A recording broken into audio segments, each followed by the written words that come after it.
Après le film documentaire consacré à Abdoulaye Fadiga, premier gouverneur de la Banque centrale des États de l'Afrique de l'Ouest, cette nouvelle production vise à rappeler l'action menée par Alassane Ouattara, son deuxième gouverneur. Ces deux expériences à la tête de la BCEAO et du gouvernement ivoirien, conjuguées à celles acquises au sein du FMI, ont fait de lui un homme rompu à l'exercice du pouvoir d'État, dont la conquête ne lui sera pas aisée. De toute évidence, son ascension n'aurait pas été possible sans des ressources morales, humaines et intellectuelles conséquentes. Des ressources grâce auxquelles il a également su mener des actions multiformes et de grande envergure en faveur des institutions ouest-africaines et de la Côte d'Ivoire. Ce documentaire nous raconte les grandes étapes de la carrière exceptionnelle d'Alassane Ouattara et son apport reconnu à la Banque centrale de la première union monétaire du monde.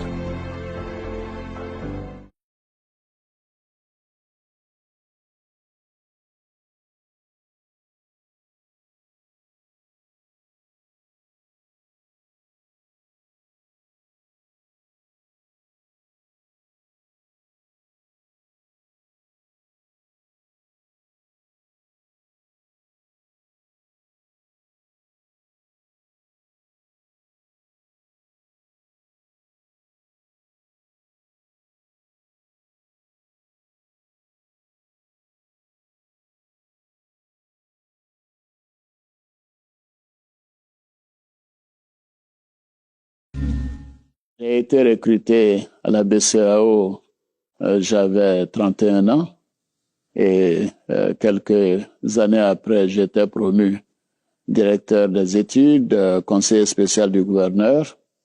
Donc, je faisais partie de la haute hiérarchie de la banque avec le gouverneur, le vice-gouverneur, le secrétaire général et moi-même comme la quatrième personnalité de la banque. C'était des années vraiment exaltantes. Le gouverneur Ouattara a apporté beaucoup, même si son mandat a été plus court que celui de son prédécesseur. Le président, aujourd'hui président Alassane Ouattara, nous a apporté son immense contribution. Mais j'allais dire que c'est un surdoué, c'est un homme doué d'une intelligence exceptionnelle. Le président Ouattara est d'abord un leader, mais un leader qui a une vision. Quand vous mettez ces trois éléments ensemble, c'est-à-dire la compétence, l'intelligence et la vision, vous avez affaire à quelqu'un d'exceptionnel. Et l'Afrique a beaucoup de chance de l'avoir. L'Afrique, c'est quelque chose qui lui tient à cœur. Vous voyez, quand il était au FMI, par exemple, il demandait toujours, mais et la part de l'Afrique dans tout cela? Partout, à chaque fois, il voit toujours qu'est-ce que ça va donner pour l'Afrique, qu'est-ce qui va se passer, comment ça va se passer. Et ça, je crois que c'est important.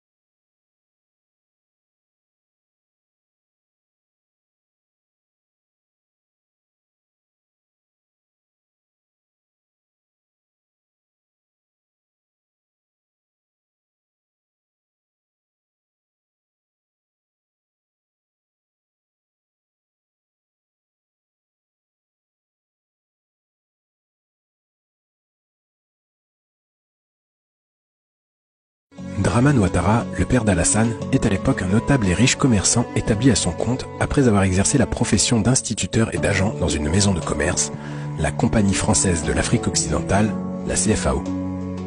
Il est descendant de la dynastie de Sékou Ouattara, empereur de Kong. Nabintou Cissé, la mère d'Alassane, est la fille d'Ibrahima Cissé, planteur et riche commerçant aussi, originaire de Gbéléban, dans la région d'Odiéné. Au cours des premières années de son existence, Alassane Ouattara grandit donc dans un milieu familial plutôt favorisé et dans un environnement social propice à l'éveil intellectuel. Il habite en effet dans un quartier cosmopolite et ouvert à la modernité. El Hadj Dramane Ouattara, dont le mode de vie témoigne de la réussite sociale, est déjà militant du RDA, le Rassemblement démocratique africain, un parti interterritorial créé à Bamako en 1946, qui domine la vie politique en Côte d'Ivoire et chez plusieurs de ses voisins. Il est par ailleurs lié au président de cette formation politique, Félix Houphouët-Boigny, qui a servi à Dimbokro en tant que médecin de 1934 à 1936. Nabintou, la plus jeune épouse de Draman, comprend très rapidement que l'éducation et l'avenir de sa progéniture dépendent d'abord d'elle-même. Elle décide de leur inculquer son éthique personnelle, empreinte de rigueur, de principes et de convictions. Elle dresse littéralement ses enfants, et plus particulièrement son fils aîné Alassane. Sa réussite conditionnant celle de ses cadets, il doit absolument être un modèle, et en cas d'écart de conduite, les punitions sont d'une extrême sévérité. Alassane apprend donc très tôt l'endurance. Sa mère tenait à le voir demeurer stoïque, fier et digne en toutes circonstances. En son âge mûr, l'économiste puis le politique surprendra plus d'un observateur par son calme devant l'adversité, par sa persévérance et par sa pugnacité. C'est certainement à sa mère Nabintou qu'il doit ces qualités qui lui seront très utiles dans les jours difficiles, au moment des combats qu'il aura à mener. En 1950, Alassane Ouattara quitte le giron maternel et se rend à Sindou en Haute-Volta avec son père, appelé par le devoir. Aux côtés de son père, dont il admire la lignée, il séjournera au cœur de l'ancien domaine des Ouattara et apprendra beaucoup là aussi.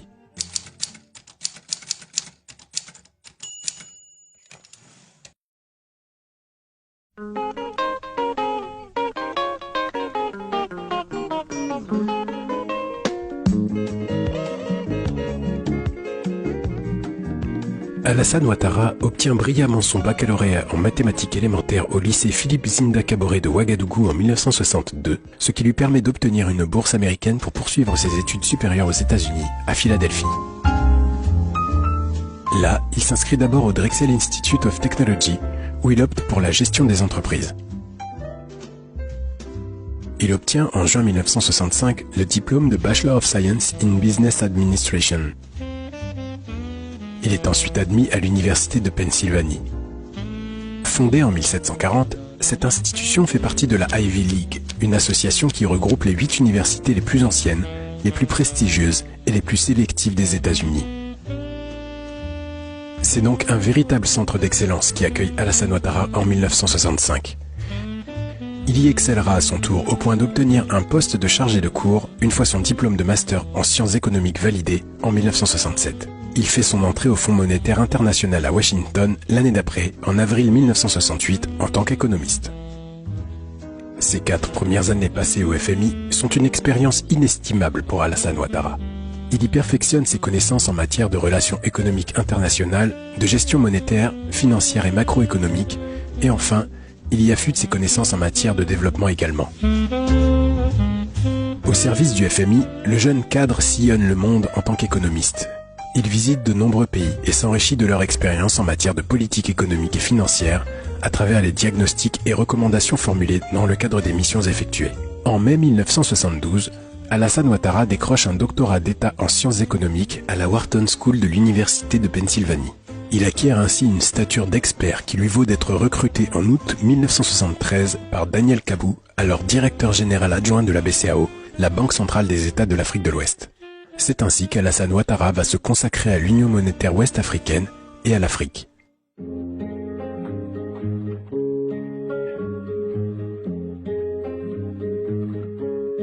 Au moment où Alassane Ouattara entre à la BCAO, l'institution dont le siège est encore à Paris est alors engagée dans une vaste et profonde réforme. Je venais d'être nommé secrétaire permanent du comité de réforme. Cela a nécessité une mobilisation de tous les cadres de l'Union. Ces travaux aboutissent en définitive grâce à l'arrivée d'un homme venu du Fonds monétaire qui s'appelle Alassane Ouattara. J'ai rencontré le président Ouattara pour la première fois aux États-Unis. Sachez que la BCAO à l'époque avait son siège à Paris. Il y avait très peu d'Africains. En septembre 1971, on m'a affecté à Paris. Et quand je suis arrivé à Paris, la banque m'a envoyé à Washington pour suivre le cours d'analyse des politiques financières de l'Institut du Fonds monétaire international, qui était un cours très prestigieux à l'époque. Et le président Ouattara, qui était jeune économiste au Fonds monétaire, il y a un restaurant du Fonds monétaire et je l'ai rencontré pour la première fois au restaurant à midi, comme ça, où nous sommes allés déjeuner et nous sommes présentés. Et quand j'ai fini ma formation donc, à l'Institut, je suis rentré à Paris en juillet 72. et le président Ouattara est venu nous rejoindre à Paris. Voilà comment nous avons commencé cette belle aventure. Et puis, il va se passer un événement important. C'est la réforme de l'Union monétaire ouest-africaine. Après 10 ans de fonctionnement, il s'était avéré urgent d'adapter la politique et les institutions monétaires aux ambitieux programmes de développement initiés par les États. Ces vastes projets nécessitaient d'énormes ressources financières que le seul endettement extérieur ne pouvait prendre en charge. Il fallait donc une politique monétaire nouvelle, plus hardie que celle que permettaient les organes de l'Union monétaire créés en 1962. Alassane Ouattara participe alors activement à cette réflexion collective et son engagement s'observe à tous les niveaux de la réforme, de sa conception à sa mise en œuvre générale. Donc il y a eu une réforme de 73 à 75 qui a été quelque chose de décisif parce que comme je vous l'ai décrit, jusque-là les Africains n'étaient pas associés véritablement à la gestion de l'institution. Donc la réforme de 73 à 75 va permettre aux Africains de prendre en charge l'institution. Et c'est d'ailleurs comme ça, lorsque, après la mise en place de la réforme, le gouverneur Abdoulaye Fadiga a été nommé et qu'il était en train de constituer son équipe rapprochée, c'est comme ça que M. Alassane Ouattara, qui venait de quitter le Fonds monétaire pour rejoindre le siège de la BCEAO, est venu un peu en immersion, entre guillemets, à l'agence d'Abidjan, qui, comme vous le savez, à l'époque, pesait beaucoup au niveau de l'Union monétaire. Plus particulièrement, il s'implique dans l'élaboration et l'application de nouveaux instruments de la politique de la monnaie et du crédit. Alassane Ouattara participe donc surtout à l'élaboration de nouvelles règles d'intervention de la Banque centrale. Nomination d'Abdoulaye Fadiga. Il croyait dans les valeurs africaines, dans les hommes africains. Les Français ne donnaient pas cher de la peau de la BCEAO et de l'africanisation. Donc, ces personnalités-là avaient à cœur de prouver que l'Africain n'était pas un sous-homme par rapport à la gestion.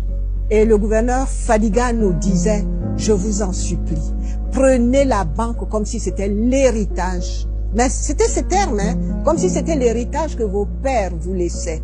Vous devez relever, nous devons relever ensemble ce défi. C'était introduire le mouvement d'émancipation en vue de deux choses. 1, africanisation. 2, financement du développement. Il avait une vision extraordinaire. Il a dit que non, ce n'est pas normal. La banque a besoin. D'abord, il faut qu'elle vienne en terre africaine. Il s'est battu. Et très rapidement, dès 1974, il a lancé les concours d'architecture pour ériger ce siège-là à Dakar. Il avait un objectif, l'africanisation. C'est pas les hommes seulement, l'africanisation des économies. Donc toute la politique monétaire devait tourner vers le financement du développement des pays africains, ressortissants de l'UMOA. Voilà, c'était ça sa feuille de route. Et puis il nous a fait confiance. Les jeunes trentenaires que nous étions, il nous a fait confiance et il nous a nommés à la place de ces hauts fonctionnaires de l'administration française qui gérait la banque. En 1975, Alassane Ouattara devient conseiller spécial du premier gouverneur africain de la banque, Abdoulaye Fadiga. Avec lui, il travaille à l'africanisation de la banque, dont le siège est transféré à Dakar. Et c'est comme ça que Fadiga a découvert une petite équipe qui était déjà là, comme je vous l'ai dit, 1975, moi-même, Ouattara. Et qui va venir épauler le gouverneur Fadiga, parce que lui, il va être le côté financier, puisque le gouverneur Fadiga était surtout économiste et avait souhaité avoir quelqu'un comme conseiller côté financier. Je croisais là ce jeune cadre un peu réservé, mais on sentait déjà qu'il avait de la personnalité. Bien sûr, c'est quelqu'un qui m'avait frappé par sa courtoisie, sa mise et tout. C'est vraiment le banquier central par excellence. C'est un homme brillant et dont les résultats sont connus, en tout cas dans les actions qu'il a menées. En février 1975, lorsque le gouverneur Fadiga nomme Alassane Ouattara conseiller spécial, il précise qu'à ce titre, il aura accès à toutes les informations et que toutes les directions sont tenues de les lui donner s'il les requiert. Il s'agissait là d'un signal fort adressé à toute la banque quant à l'importance du rôle qu'Alassane Ouattara était appelé à jouer au sein de l'institution. Nous continuons aujourd'hui de gérer la banque et les institutions comme il avait préconisé et comme il avait indiqué lui-même à un moment donné. Alassane Ouattara pouvait ainsi émettre des conseils avisés, participer aux activités stratégiques de la banque et aider à prendre des décisions efficaces et bien orientées. Il aura la lourde tâche de coordonner les réflexions menées pour définir les modalités des concours de la Banque centrale à l'économie et de mettre en place des procédures de financement adaptées aux besoins des États. Il fallait qu'on démontre aux yeux du monde entier que nous étions compétents et que nous étions en mesure de gérer une banque centrale. Les gens ne s'imaginent pas tout le saut qualitatif qui a été fait. À l'époque, les gens se disaient que les Africains peuvent à la rigueur piloter des avions, mais gérer la monnaie est quelque chose de mystérieux, que ce n'est pas possible. Donc, notre génération a mis l'accent sur le travail et la compétence. Nous avons beaucoup travaillé. Et c'était le cas du président Ouattara. De février 1975 à décembre 1982, l'ampleur de la tâche accomplie par Alassane Ouattara en tant que conseiller spécial et directeur des études est considérable. Cette contribution lui vaudra d'être nommé vice-gouverneur en décembre 1982. Mais il ne restera que peu de temps, à peine 2 ans dans ses nouvelles fonctions, qu'il quitte en octobre 1984 pour rejoindre à nouveau le FMI.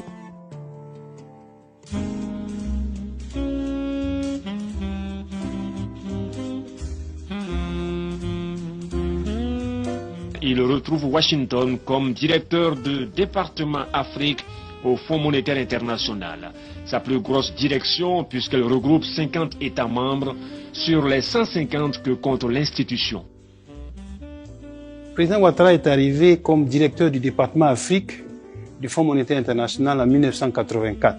Pour nous, jeunes Africains à l'époque, qui étions au Fonds monétaire, c'était une très grande fierté d'avoir un Africain arrivé donc à la tête du département Afrique dans un contexte très difficile. Le Fonds monétaire et moi-même étions heureux d'avoir la collaboration d'un tel expert et d'un tel personnage. Mais pour bien, je crois, comprendre son arrivée au Fonds monétaire, il faut vraiment situer le contexte. À l'époque, il y avait une crise économique mondiale. Les pays africains subissaient de plein fouet cette crise et effectivement, le département Afrique d'alors était sur la sellette.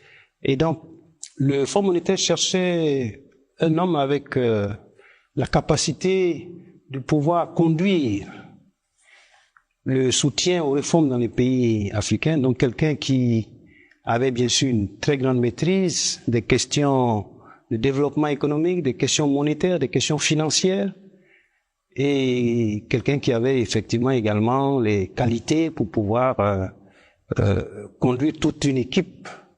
Et donc le Fonds monétaire a trouvé en la personne du docteur Alassane Ouattara la perle rare pour diriger le département Afrique. En effet, il y a eu au début des années 80 une grave crise financière et qui était largement liée, cette crise, à l'excès d'endettement des États. Le président Ouattara, lorsqu'il est arrivé, effectivement, très vite, il a imprimé sa marque. Il a rapidement réorganisé le département Afrique pour plus d'efficacité. Il a refocalisé le département pour une plus grande attention au soutien aux réformes des pays africains. Il a intensifié le dialogue avec les autorités africaines pour justement faciliter le processus de mise en œuvre des réformes difficiles qu'il fallait faire pour sortir les pays africains donc, de cette situation. Il a également dynamisé au plan international donc les initiatives pour pouvoir justement avoir de la part des partenaires beaucoup plus de soutien financier pour les pays africains, notamment en matière donc d'allègement de dettes. Il a été un avocat extrêmement actif. Toutes ces réformes, toutes ces actions ont fortement contribué d'abord à limiter donc la dégradation économique. Donc ça a été, je crois, un rôle majeur qu'il a joué Et je crois que d'ailleurs c'est compte tenu donc de toutes ces performances qu'en 1987, il a été nommé, donc en plus de ses fonctions de directeur du département Afrique du Fonds monétaire, il a été nommé conseiller du directeur général du Fonds monétaire international. À ce moment-là, nous étions à la fin des années 80, il y avait une sorte de rupture de relations entre le Fonds monétaire international et les pays en développement.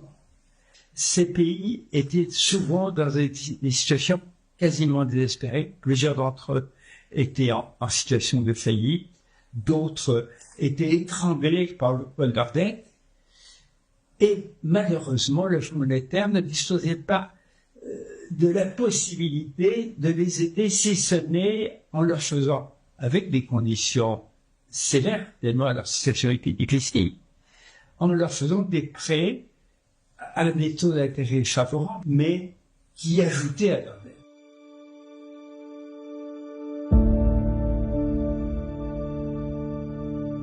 C'est dans ce contexte difficile et particulièrement préoccupant pour la zone que le gouverneur Fadiga s'éteint à Dakar le 11 octobre 1988.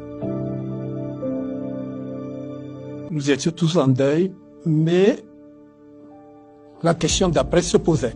Qui va pouvoir reprendre ce flambeau-là et puis continuer le combat que nous avons commencé? Qui c'est qui va venir?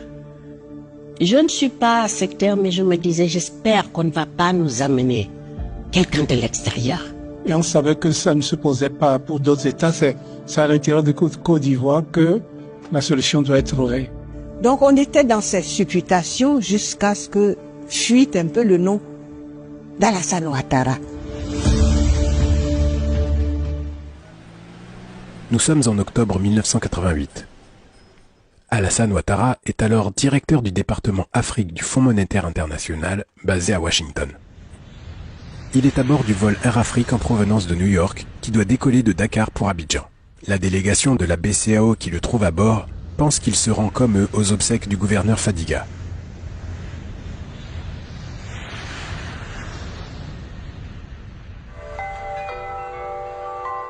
Après l'enterrement d'Abdoulaye Fadiga à Mans en Côte d'Ivoire, le président Félix Houphouët-Boigny n'a d'autre choix que de lui trouver rapidement un successeur expérimenté et qui connaisse bien l'institution communautaire pour la prendre en main efficacement, surtout en cette période sensible. Le 28 octobre 1988, Alassane Ouattara est nommé gouverneur de la BCAO. La nouvelle est bien accueillie. Elle rassure le personnel de la BCAO qui s'était brutalement retrouvé privé de son premier responsable. Donc ça a commencé personnellement, à m'apaiser. D'abord sa forte personnalité et puis ce qu'il avait été quand même pour la Banque centrale, hein, c'était quand même l'éminence grise. Démarche de gentleman s'exprimant avec calme sur un ton pondéré. L'homme passe pour être un travailleur infatigable et efficace. Le président Houphouët-Boigny lui demande de prendre la succession d'Abdoulaye Fadiga. Il prête serment le jeudi 22 décembre 1988. Les maîtres mots de son action sont assainissement et rénovation. Notre système bancaire est malade, affirme-t-il sans détour. Les pays africains sont tributaires des prix des matières premières. C'est l'éternel constat qui s'est encore dégagé des entretiens que le directeur général de la Banque centrale des États de l'Afrique de l'Ouest, BCAO, M. Alassane Ouattara, a eu à Bamako avec le président en exercice de l'Organisation de l'Unité africaine, le général Moussa Traoré.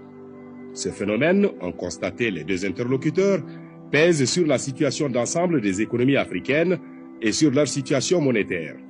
M. Ouattara a fait des propositions concrètes au général Moussa Traoré pour l'assainissement des économies africaines.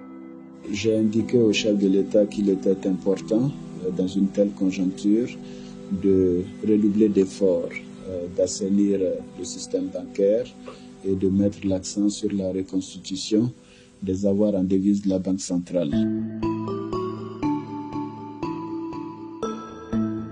C'est avec beaucoup de soulagement qu'il a été accueilli, parce qu'on a senti quelque part la continuité d'une action. Quand Ouattara est arrivé, c'est le speed. Il est très speed, très rapide. Pour le gouverneur Ouattara, il faut aller vite et bien parce que c'est ça qui permet l'efficacité. Il est convaincu qu'en très peu de temps, il faut faire beaucoup de choses, avec beaucoup de résultats, surtout pour des pays qui sont en développement et dont les économies doivent émerger le plus rapidement possible. Donc, il fallait gérer le temps, il fallait gérer la méthode, il fallait arriver à des résultats. Ce que j'ai retenu chez lui, vraiment, le peu de temps où j'ai servi, c'est un homme très méthodique. C'est vraiment le grand organisateur, très moderne, organisateur, va vite, va à l'essentiel. C'est le nouvel management. Lui, c'est le saut qualitatif en matière de politique monétaire. Donc, son apport a été très significatif, que vraiment la Banque centrale devienne une banque moderne en ce qui concerne la gestion des différents instruments de politique monétaire, gestion des avoirs extérieurs, gestion des liquidités. Au-delà des dirigeants des États de l'Union monétaire ouest-africaine et du personnel de la BCEAO qui approuve le choix porté sur Alassane Ouattara, son profil rassure également le monde économique et le secteur bancaire. Je souhaitais tout simplement résumer, dire que la situation économique actuelle du continent et plus particulièrement de nos pays est difficile. Elle continuera de l'être pendant encore quelques années, qu'il n'y a pas de remède magique. En période de difficulté, il faut accepter de ramener les dépenses au niveau des recettes. Ça, c'est le premier élément de l'ajustement économique. Au niveau de la monnaie, il faut s'assurer que la création monétaire va dans des secteurs productifs, qu'il n'y a pas de création monétaire pour financer tout simplement la consommation, mais pour financer l'investissement. Et nous nous efforçons à le faire. Quand on a une monnaie convertible comme la nôtre, nous essayons également de ne pas ignorer l'extérieur. Il faut avoir une politique monétaire suffisamment raisonnable pour éviter les fuites de capitaux.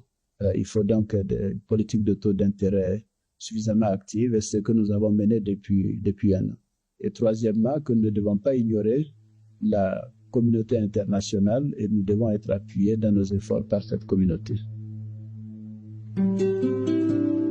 Le président Ouattara et moi-même avons eu à exercer des responsabilités importantes dans un moment difficile et où l'un pour l'autre, probablement, nous avons été un soutien, précisément par l'estime que nous avions l'un pour l'autre, sans que ceci nous fasse exercer je ne sais quelle complaisance de l'un par rapport à l'autre. Non, mais ensemble, nous avons regardé l'histoire de ce coin de l'Afrique qui n'est pas petit et qui a beaucoup souffert. Et ensemble, nous avons regardé, puisque j'étais responsable d'une institution mondiale, les problèmes du monde en développement en particulier.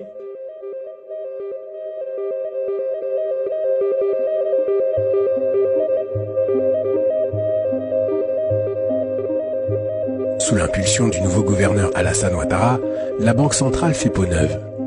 Dans un contexte de déficit public généralisé avec un bilan détérioré et un compte d'opération sans réserve de change, elle est obligée d'assainir son fonctionnement.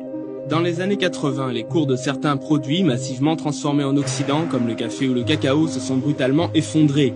L'arrivée sur le marché de producteurs, comme la Malaisie pour le cacao, en est partiellement responsable. Et l'Afrique, moins productive, est plutôt mal placée dans la compétition avec l'Asie et l'Amérique latine.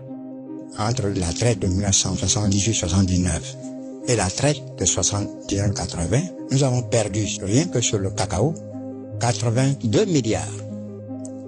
Et le café, 50 milliards. Mais il y a la baisse sur toutes les autres matières premières, que ça s'agit de coton, de l'huile de palme, de coco. Nous avons donc été pénalisés. Ces chutes de cours ont encore aggravé la situation économique de pays déjà mis à mal par une dette en augmentation constante. N'oubliez pas que pendant ce temps également, n'est-ce pas, nous sommes entrés dans la période des ajustements structurels. Cri d'alarme donc pour l'Afrique hier à Washington. Selon le comité de développement du Fonds monétaire international et de la Banque mondiale, les pays au sud du Sahara sont menacés par un désastre économique, politique et social sans précédent. La politique de la Banque centrale qui était à l'époque le financement du développement. Donc on a financé. Donc on a dû consolider le bilan de la Banque centrale. Les avances directes aux États et la forte dégradation du portefeuille des banques commerciales avaient beaucoup contribué à la détérioration du bilan de la Banque centrale. La BCEAO est une banque centrale. La BCEAO ne peut pas résoudre les problèmes structurels, mais c'est elle qui peut assurer aux investisseurs, aux institutions de développement, qui peut leur assurer que l'environnement monétaire local est propice à ces actions.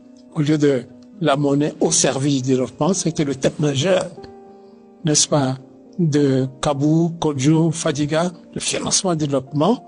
Bon, maintenant non, on dit c'est pas la monnaie qui finance le développement, c'est l'épargne qui finance le développement. Donc conduisons une politique monétaire d'incitation à l'épargne, donc par les taux d'intérêt, n'est-ce pas, et par l'accès au marché, comme tout le monde, l'unification des marchés monétaires.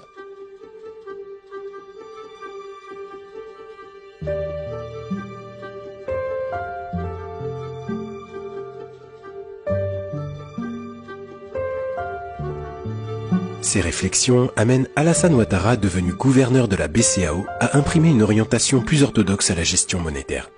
Dans ce cadre, renforcer la supervision et le contrôle des établissements de crédit a contribué à limiter les effets néfastes de la crise bancaire des années 80. L'apport du gouverneur Ouattara dans ce domaine, c'est d'avoir amélioré la supervision bancaire, la supervision et le contrôle bancaire. L'Union monétaire se donne donc les moyens de mieux organiser la profession bancaire et de renforcer le contrôle des banques et établissements financiers. Ainsi, le 24 avril 1990, la convention régissant la commission bancaire de l'UMOA est signée. Une innovation majeure à l'époque. Grâce au gouverneur Alassane Ouattara, l'UMOA a été le précurseur d'une telle initiative. Une supervision désormais régionale est donc beaucoup plus efficace pour circonscrire les risques liés à l'activité du système bancaire et financier de la zone UMOA.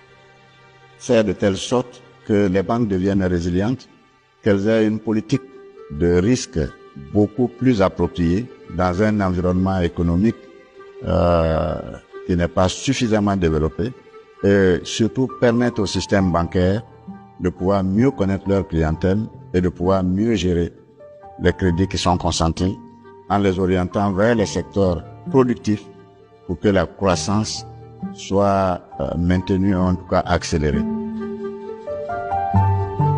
Par cette série de mesures d'assainissement supranational du système bancaire et financier, l'Union se donne aussi les moyens d'assurer une meilleure protection des déposants, car beaucoup parmi eux avaient souffert de nombreux préjudices causés par des banques mal gérées ou en faillite.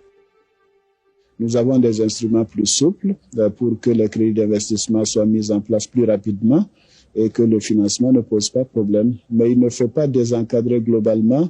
Il faut savoir quel est le montant du crédit compatible avec l'activité économique d'une part et avec les objectifs de politique monétaire d'autre part. Le fait que le système bancaire applique des normes qui sont mondialement reconnues leur a permis d'avoir beaucoup plus de correspondants et de pouvoir mieux affronter les problématiques de distribution du crédit, de gestion des risques et en un mot, d'être plus résilient.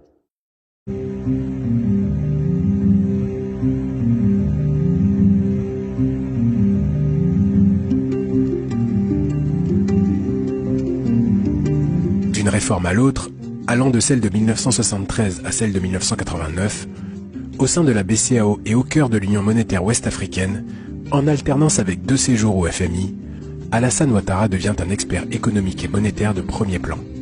Son expérience acquise sur le terrain en Afrique de l'Ouest lui permet de jeter un regard nouveau et différent sur la politique menée par le FMI dans les pays en développement et de proposer des solutions originales pour améliorer l'efficacité des plans d'ajustement structurel et renforcer l'appui de cette institution aux pays les plus pauvres. Alassane Ouattara m'a aidé à réfléchir, à analyser les situations, et nous en sommes venus ensemble, mais sous sa suggestion, à l'idée qu'il fallait créer un instrument qui nous permettrait de prêter de l'argent, puisque nous ne pouvions pas donner, au taux zéro. Nous avons monté cela avec Alassane. Je n'aurais pas pu le faire avec qui que ce soit d'autre. Les déséquilibres macroéconomiques observés, notamment les déficits publics massifs, financés en partie au moyen d'une sollicitation excessive de la monnaie centrale, font prendre conscience à Alassane Ouattara des limites de la politique monétaire dirigiste menée par l'UEMOA depuis 1973. Ces difficultés lui font également réaliser la nécessité d'une plus grande indépendance de la Banque centrale vis-à-vis des États. Par ailleurs, conscient de l'accélération de la régionalisation et de l'émergence progressive des grands blocs économiques, le gouverneur Ouattara engage des réflexions sur l'intégration économique des pays de l'UEMOA. Il obtiendra l'accord de la conférence des chefs d'État pour consolider l'union monétaire existante et la faire évoluer vers une union économique.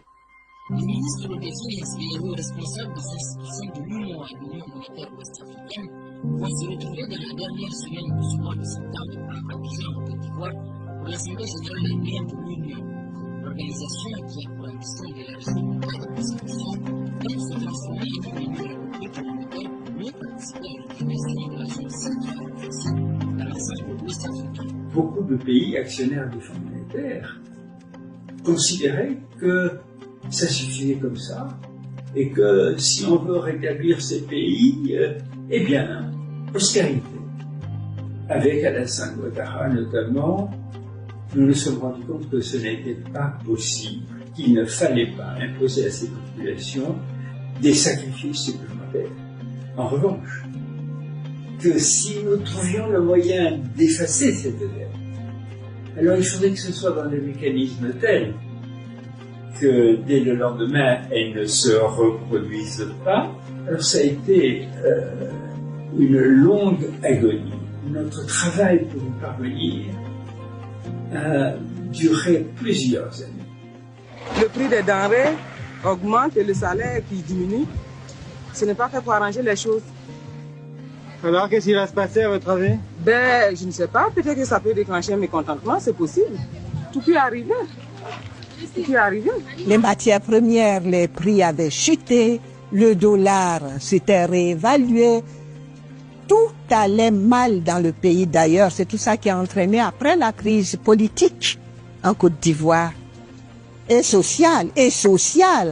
À l'époque, en effet, nous sentions ensemble cette crise de la dette monter, et Alassane Ouattara a joué parfaitement son rôle de gouverneur, usant de toute son influence pour éviter tous les débordements possibles et faire en sorte que l'intégrité de la BCEAO dans la famille d'une Banque centrale mondiale soit reconnue sans la moindre réserve. Je l'ai vu faire ce travail, je l'ai vu conseiller les pays. Ainsi, soucieux du rayonnement de la BCEAO, le gouverneur Ouattara s'applique à en optimiser les outils.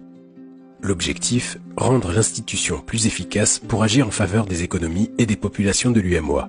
Bien sûr, on avait déjà noté la modernisation de la gestion des instruments de politique monétaire. Je crois que ça, c'était important.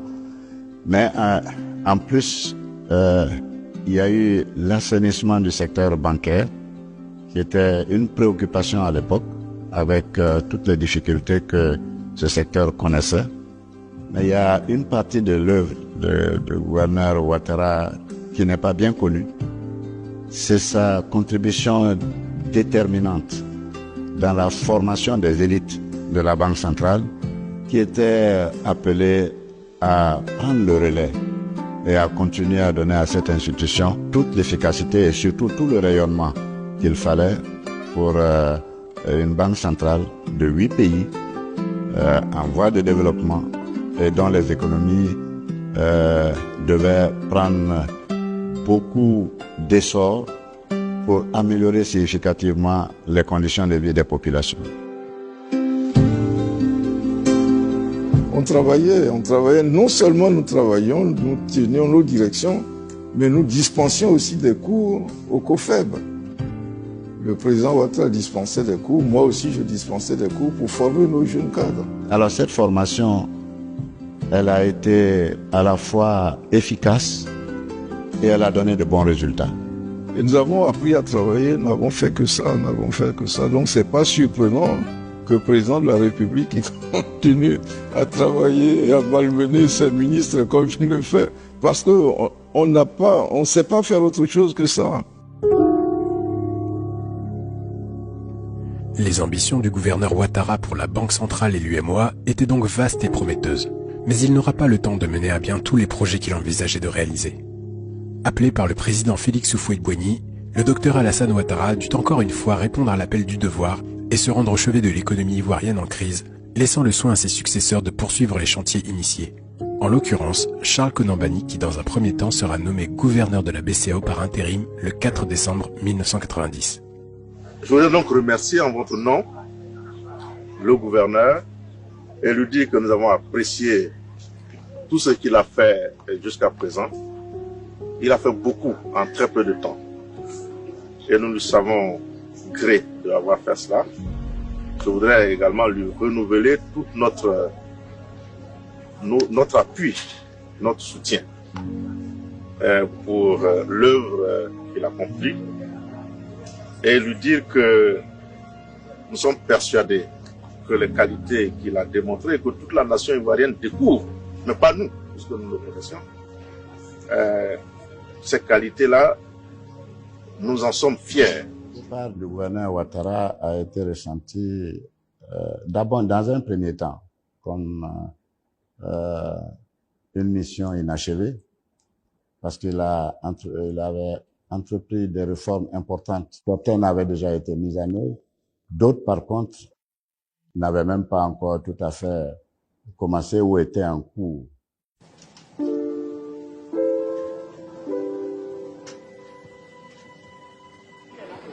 C'est d'un palais présidentiel sous haute surveillance que le vieux président Houphouët-Boigny a délivré à la télévision un message à la nation.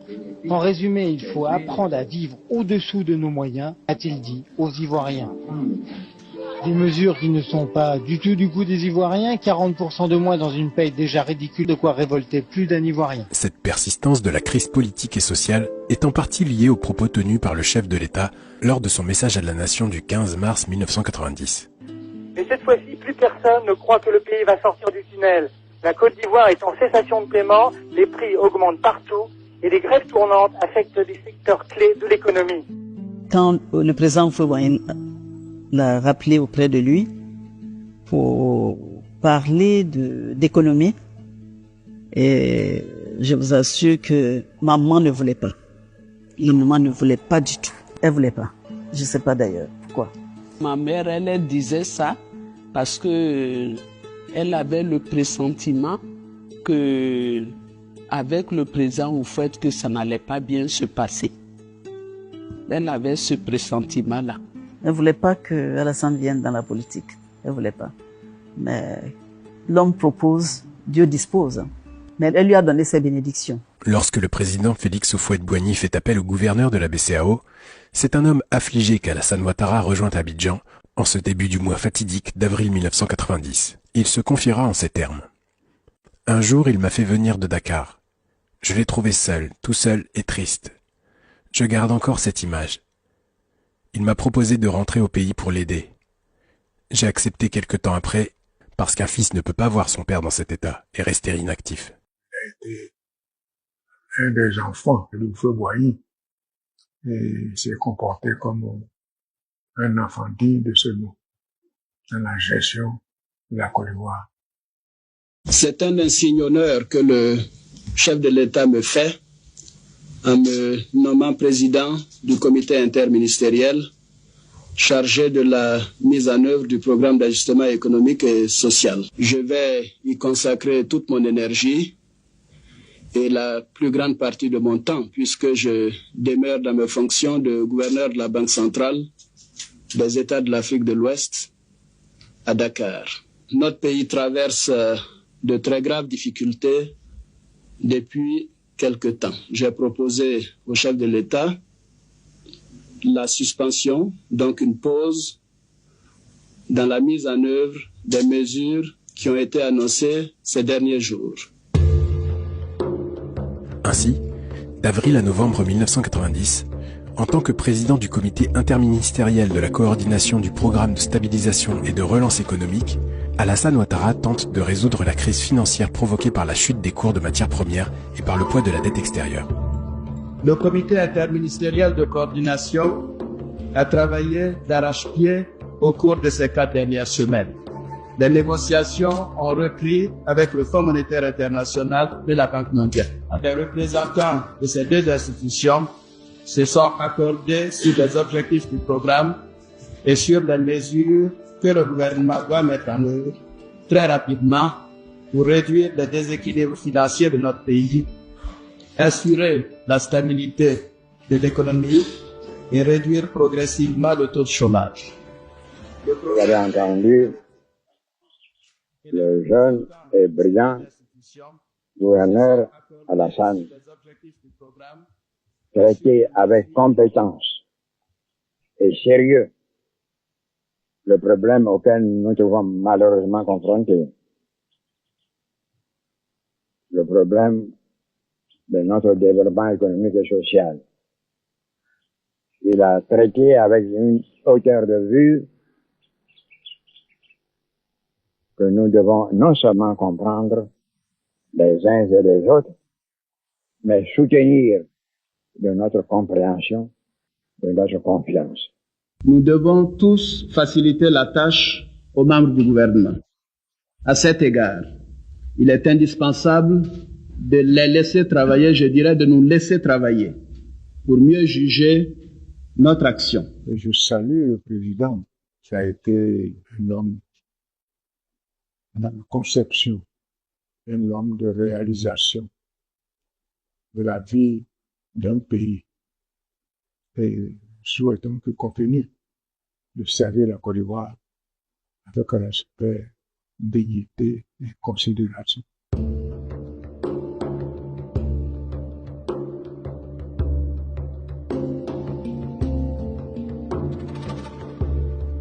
Le 7 novembre 1990, Alassane Ouattara est nommé par le président de la République, Félix Houphouët-Boigny, à la fonction de Premier ministre de Côte d'Ivoire qui a été créée à la suite d'une modification de la Constitution. Il est le premier à exercer la fonction de Premier ministre de Côte d'Ivoire de 1990 à 1993, période pendant laquelle il assainit les finances publiques du pays et relance l'économie au prix d'une politique de rigueur budgétaire.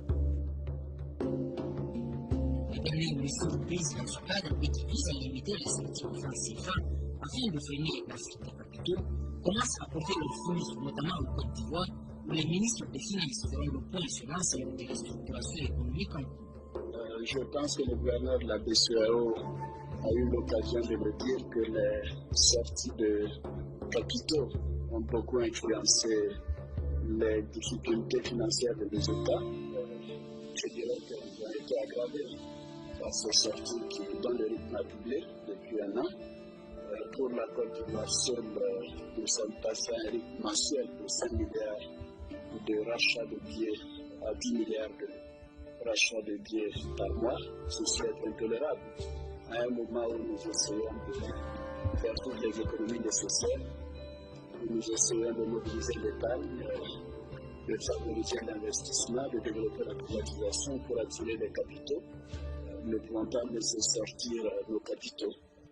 De manière générale, les mesures concernées visaient à assurer la viabilité financière des États. Aussi, pour mettre un terme à cette évasion massive de capitaux, la BCEAO prendra la décision de ne plus racheter auprès de la Banque de France les billets en circulation en dehors de la zone UEMOA. Les résultats obtenus à ce jour en matière d'assainissement témoignent à la fois de la pertinence des mesures prises à cette époque par le gouverneur Ouattara et de la détermination avec laquelle elles ont été mises en œuvre. J'ai eu l'occasion de vous faire part des premiers progrès accomplis sur la voie de notre redressement économique. Comme Premier ministre, je me ferai un devoir de vous tenir informé de ce que nous aurons pu faire de plus. Jeu de poignées de main, sourire, bref échange entre le président Houphouët-Boigny et le directeur général du FMI, c'est le signe apparent qu'aucune ombre ne plane sur les relations entre la Côte d'Ivoire et l'institution financière internationale. J'ai pris ma canne et mon chapeau et ma sédille de pèlerin mendiant et j'ai été faire le tour des grands pays en disant je dois faire ça si nous voulons sauver ces pays dans une extrême détresse. Je passe sur ce travail qui n'a pas été facile. Nous y sommes arrivés. Et grâce à cela, nous avons réussi à dépanné déjà un grand nombre de pays et rendu espoir à d'autres. La situation monétaire et l'Union monétaire ouest-africaine se portent mieux, mais il faut que les efforts de restructuration et de rénovation en matière de politique monétaire se poursuivent et s'intensifient. Mais je dois dire qu'Alassane Ouattara, et je crois que ceci est à l'honneur de l'Afrique et pas seulement de la Côte d'Ivoire, a joué là un rôle de tout à fait premier plan. Pour réussir cette deuxième phase de son plan de relance, le gouvernement Ouattara compte donc sur ses nouveaux atouts. L'allègement des contraintes fiscales et administratives, auquel s'est ajouté en mars le soutien politique renouvelé du président Houphouët-Boigny à son Premier ministre. Et cette fois, les investisseurs étrangers commencent à y croire. Le programme de stabilisation et de relance économique mis en œuvre finit par assainir les finances publiques et redonner confiance aux bailleurs de fonds. Ces partenaires étrangers font confiance à la Côte d'Ivoire. Ils viennent mettre leur argent dans ces entreprises. Il faut leur donner la gestion pour la bonne rémunération de leurs capitaux. Et puis à terme, ces entreprises, ces groupes verraient l'avantage pour les citoyens qui auront les moyens de prendre la relève graduellement. Tout ceci porte la marque de l'actuel président de Côte d'Ivoire et je suis très très heureux d'avoir eu l'occasion de le dire. Bien que les fruits des sacrifices qui ont été acceptés depuis 3 ans ne vous semblent pas encore perceptibles, ceux-ci ont permis d'arrêter la dégradation de notre économie. Néanmoins, il faut poursuivre les efforts pour obtenir la relance économique et le mieux-être de nos compatriotes de façon durable. Là encore, Alassane Ouattara n'aura pas le temps de poursuivre ses efforts et mener à bien ses ambitions pour la Côte d'Ivoire. La santé du président décline et les hostilités et rivalités qui le marquent le plus proviennent de son propre camp, le PDCI-RDA. Un autre chapitre de sa vie commence alors, certainement le plus difficile de son existence. Les signes que tout va très mal, Houphouët-Boigny a accusé les médias et les journalistes étrangers de s'intéresser plus à l'après-Houphouët qu'à autre chose. Mais après de 90 ans et 30 ans au pouvoir, l'Ivoirien aussi s'interroge avec inquiétude sur l'après-Houphouët et des lendemains qui risquent d'être fort agités.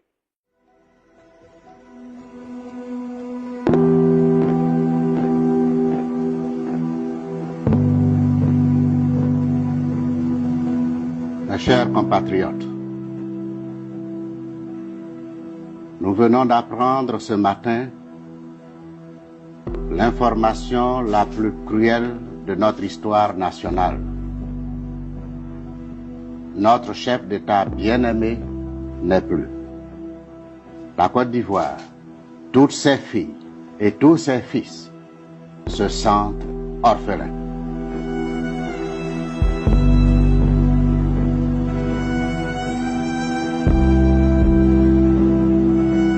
En Côte d'Ivoire, Félix Houphouët-Boigny s'éteint le 7 décembre 1993. Henri Konan Bédié, celui que l'on surnommait le Sphinx pour sa discrétion, a fait mentir sa réputation et ses biographes. Il s'est en effet lui-même proclamé président de la République dès hier soir à la télévision. Sous la présidence du Premier ministre, chef du gouvernement, M. Alassane Dramane Ouattara, le Premier ministre a informé le gouvernement que suite à la saisine de la Cour suprême, dès le 8 décembre 1993, en vue de constater la vacance de la présidence de la République, le gouvernement du président Félix Houphouët-Boigny cesse ses fonctions dès ce jour, jeudi 9 décembre 1993.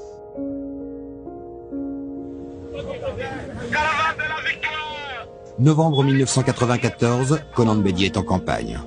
Il est sûr de l'emporter. Pourtant, le 13 décembre, il fait voter une loi électorale qui exige que les candidats soient ivoiriens de naissance, ainsi que leurs parents. Le développement de ce concept d'ivoirité avait ainsi pour seul but d'empêcher la candidature d'Alassane Ouattara. Et pourtant, comme le disait le président Félix Houphouët-Boigny lui-même, il a des frères députés avec la même filiation. La nationalité ivoirienne de sa fratrie n'a jamais été remise en question. Au décès du président Houphouët, ce qu'on ne voulait pas, c'est arrivé. Bon, heureusement que mon frère, c'est quelqu'un qui est très sage. Il est très mûr d'esprit. Il n'a pas voulu qu'il y ait vraiment un bras de fer entre lui et le président Bédié. Donc il a préféré se retirer pour que l'enterrement du président Houphouët se passe vraiment dans le calme, quoi. C'est vraiment dommage qu'il y ait eu tout ça. C'est vraiment dommage parce que le pays était bien parti, hein. Je crois que de 90 à 93, nous avons mené une gouvernance qui était en train de transformer profondément le pays. Et puis, le décès est venu, et puis il n'y a pas eu d'entente véritable, il y a eu tous ces problèmes-là. S'il n'y avait pas eu tout ça, pensons que 5 ans après, plus tard, le pays aurait connu vraiment un développement fulgurant, puisqu'on avait assaini vraiment la gestion du pays à l'époque, compte tenu de toutes les mesures que nous avons eu à prendre. C'est vraiment dommage qu'il y ait eu tous ces malentendus. C'est un monsieur qui nous a tout donné. On ne savait pas un jour qu'il allait devenir un homme politique, hein. Il était un banquier. Il est parti vraiment la tête haute. Alassane Ouattara était donc disponible. Je lui ai demandé immédiatement de me rejoindre de nouveau au Fonds monétaire pour devenir tout simplement un de mes 3 adjoints. Alassane Ouattara nommé directeur général adjoint du Fonds monétaire international. C'est la télévision ivoirienne qui l'a annoncé hier soir, tandis qu'à Washington, des sources monétaires confirment la restructuration de l'organigramme du FMI par la création de 3 postes de directeur adjoint qui seront confiés à un Américain, un Asiatique et un Africain. Les 5 années qu'Alassane Ouattara passe au FMI en tant que directeur général adjoint sont particulièrement riches d'enseignements pour lui. Il a sous sa responsabilité plus de 80 pays. Il est aussi chargé de suivre la mise en œuvre des programmes du FMI dans les pays émergents et remplace le directeur général Michel Camdessus lorsque celui-ci est absent. Et avec lui, avec un professeur du MIT, avec 2 autres remarquables collaborateurs, nous avons constitué ce que le personnel du Fonds monétaire appelé The Golden Team.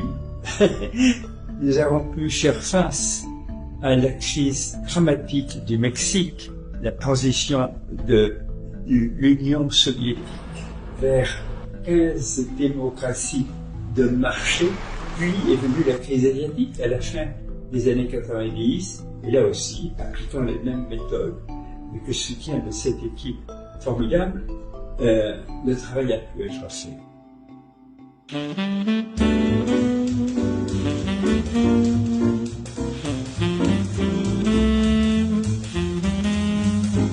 Alassane, you have helped us realize the good that humanity can achieve when joining forces on the basis of integrity, mutual respect and friendship. Alassane Ouattara quitte ses fonctions de directeur général adjoint du FMI le 31 juillet 1999 pour effectuer son retour sur la scène politique ivoirienne. Au terme de 14 ans de service, Alassane Ouattara fait ses adieux à ses amis et collègues du Fonds monétaire international. Cependant, à y regarder de près, ce 3e séjour au Fonds monétaire n'en est pas moins un exil dont il semble reculer pour mieux sauter. Tanzanie, Cameroun, Burkina Faso, Guinée équatoriale et pour finir le Gabon. La tournée d'adieu d'Alassane Ouattara, directeur adjoint du FMI pour quelques semaines encore, tombait à pic. À Paris, il approuvait les décisions de Cologne et ajoutait, moins conciliant, que les pays africains eux-mêmes devaient se ressaisir. Personne n'est dupe, la tournée d'adieu d'Alassane Ouattara est aussi une tournée de présentation. Si le technocrate s'en va, c'est pour céder la place au candidat à l'élection présidentielle ivoirienne. Je l'ai dit, je leur ai dit que je rentrerai pour me présenter aux élections présidentielles d'octobre 2000 en Côte d'Ivoire. C'est un homme courageux. Et maman d'ailleurs, à un moment, elle-même, quand elle voyait que les gens n'avaient que d'espoir que Alassane devienne président de la République, elle-même, elle dit, ah, tu ne peux pas les décevoir. C'est ton destin, il faut que tu assumes ton destin.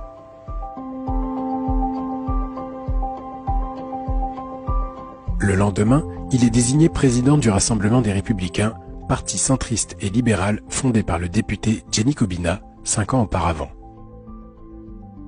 Il annonce alors son intention de se présenter à l'élection présidentielle de 2000 et estime bénéficier d'une parfaite éligibilité en remplissant les conditions requises en matière de nationalité, de filiation et de résidence.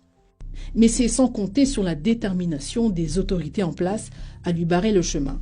Et en réaction, le pouvoir en place émet un mandat d'arrêt pour faux sur l'identité et usage de faux documents administratifs. Après qu'on ait rejeté sa candidature à l'élection présidentielle en 2000, nous sommes restés au téléphone pendant 1 heure de temps. Et il a passé le temps à me dire, Ibrahim, j'ai mal. Il y a des valeurs que j'ai cultivées toute ma vie.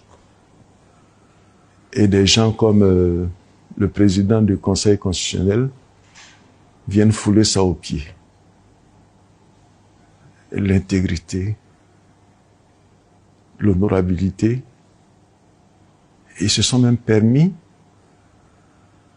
d'insulter mes parents.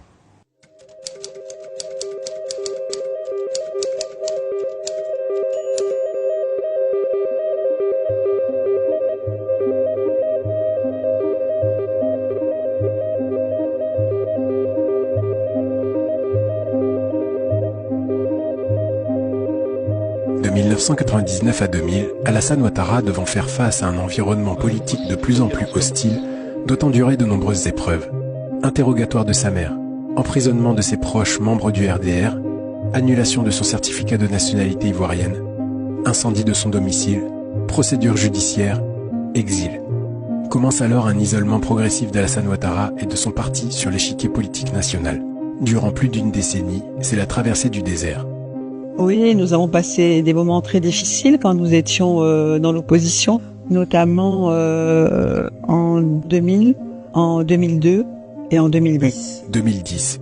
Après 10 longues années d'épreuves, Alassane Ouattara peut enfin présenter sa candidature à l'élection présidentielle ivoirienne.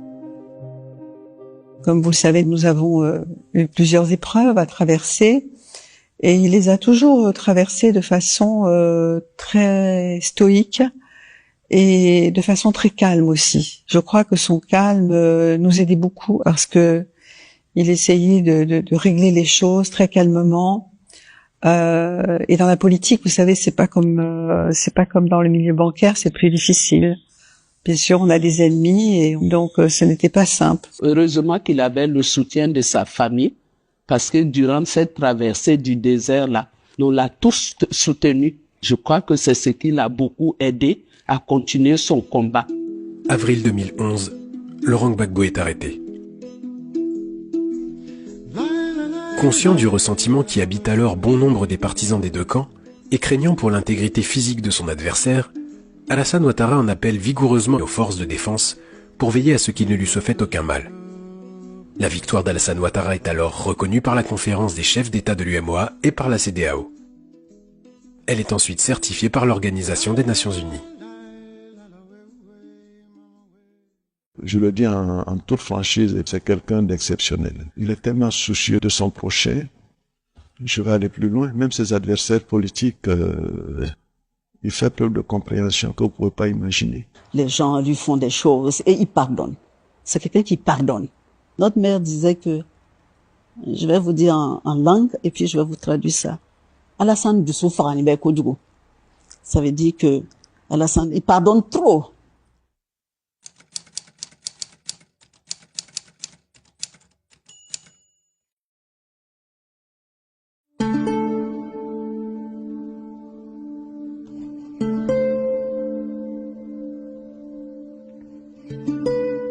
Dans une décision en date du 4 mai 2011, le Conseil constitutionnel ivoirien proclame M. Alassane Ouattara président de la République et prend acte des décisions prises par celui-ci. 2 jours plus tard, le 6 mai, il prête serment au palais présidentiel d'Abidjan, en présence notamment des membres du gouvernement, des diplomates, des responsables militaires et des chefs de partis politiques. Sa cérémonie d'investiture se déroule en présence des chefs d'États étrangers, le 21 mai à Yamoussoukro. Il a alors 69 ans, dont une dizaine d'années de combat politique pour faire admettre sa légitimité à briguer la magistrature suprême. C'est un jour qu'il attendait depuis 6 mois, celui de son investiture. Elle est placée sous le thème d'une Côte d'Ivoire rassemblée. Ce jour est pour nous, peuple de Côte d'Ivoire, un moment historique. Mes chers compatriotes, Le temps est venu de renouer avec les valeurs profondes de notre belle Côte d'Ivoire et de rassembler les Ivoiriens. Oui, rassembler les Ivoiriens. Chers frères, chères sœurs, célébrons la paix sans laquelle aucun développement n'est possible. L'avènement du président Ouattara se passe dans un environnement politique et financier difficile, à la fois sur le plan national, régional et international, déterminant sa politique économique et la nécessaire prise en charge de son financement. Alassane Ouattara appelle à tourner la page de la violence et parvient à stabiliser la situation politique du pays. Placer le pays à un niveau le plus élevé. Donc cette vision. Mais évidemment, il se donne les moyens également pour cette vision. Et c'est surtout, je crois, sa très grande capacité de travail. C'est un gros travailleur. Et c'est pour ça qu'il demande beaucoup à ses collaborateurs. Cette exigence-là, elle commence envers lui-même. Je pense que c'est un homme formidable. Et je pense que les Ivoiriens aujourd'hui, puisque je parle de son travail en tant que président de la République, je crois que les Ivoiriens se rendent compte de tout le travail qu'il a fait pour la Côte d'Ivoire. Après son accession à la magistrature suprême, Alassane Ouattara confirme son irrésistible ascension. Bien évidemment, cette évolution n'aura pas été aussi linéaire que souhaité. En effet, sur le plan professionnel, sa nomination au poste de directeur général adjoint du FMI confirme une de ses particularités. Il n'est pas l'homme des superlatifs, mais bien celui des exceptions. Unique conseiller spécial du gouverneur Fadiga, président du conseil interministériel alors qu'il n'était pas ministre, unique premier ministre du président Félix Houphouët-Boigny, unique gouverneur honoraire de la BCEAO à ce jour et premier africain à s'être élevé dans la haute hiérarchie du FMI. Autre exception, devenu président de la République, Alassane Ouattara parvient en un temps record à sortir son pays d'une décennie de crise politique, économique, sociale, humanitaire et sécuritaire, en mettant en œuvre des mesures urgentes et surtout une stratégie globale de reconstruction et de développement. Ailleurs sur le continent, plusieurs pays ayant subi une situation similaire ne peuvent hélas se prévaloir d'un tel résultat après plusieurs décennies de politique de sortie de crise. Fort de ce bilan impressionnant, il sera réélu à l'élection présidentielle en octobre 2015, puis à nouveau le 31 octobre 2020. Franchement, la Côte d'Ivoire a beaucoup changé. Et les Ivoiriens même sont conscients de cela. Il y a des routes partout. Il y a des routes partout. Ça se voit vraiment que la Côte d'Ivoire est au travail.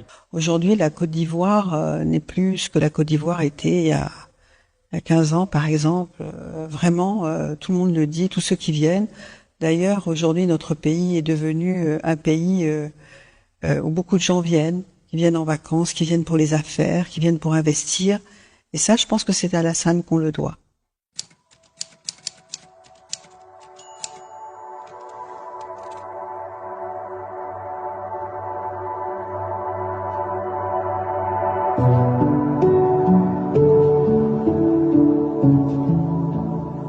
L'ampleur de la tâche à accomplir n'aura jamais fait reculer Alassane Ouattara, surtout lorsqu'il s'agissait d'apporter des solutions adaptées aux besoins des économies africaines et de l'UEMOA en particulier. Son tempérament indique qu'il a toujours préféré donner plutôt que recevoir et demeurer stoïque, quelle que soit la situation. La vigueur et la rigueur de ses choix éthiques et moraux, sa probité et surtout son esprit de sacrifice constituent aujourd'hui encore le fondement des valeurs qui irriguent la personnalité d'Alassane Ouattara.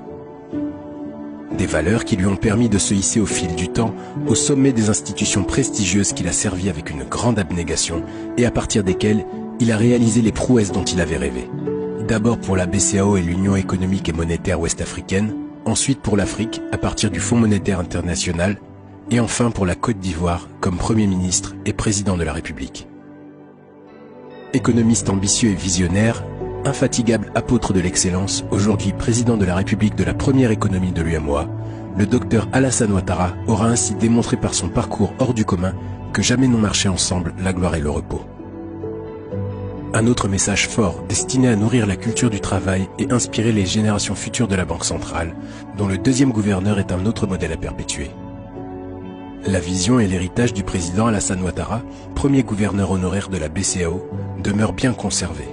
Il a laissé son empreinte gravée dans le marbre des valeurs cardinales de l'institution communautaire dont l'année 2022 aura permis de célébrer les 60 ans d'existence.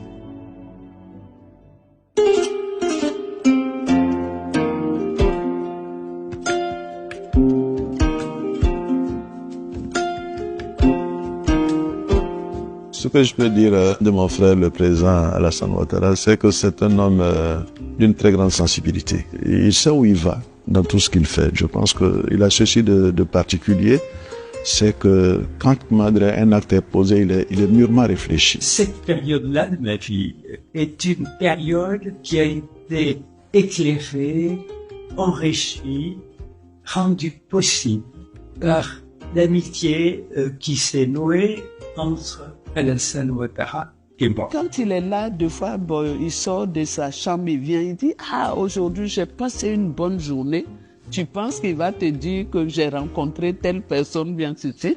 Il dit « J'ai beaucoup travaillé, j'ai signé tant de dossiers. » Donc, il est content. Je crois que ma principale rivale, c'est son travail. Et je comprends qu'il a besoin de beaucoup travailler pour faire changer les choses. Il est tout pour moi. C'est vraiment un grand frère adorable. Il est très famille.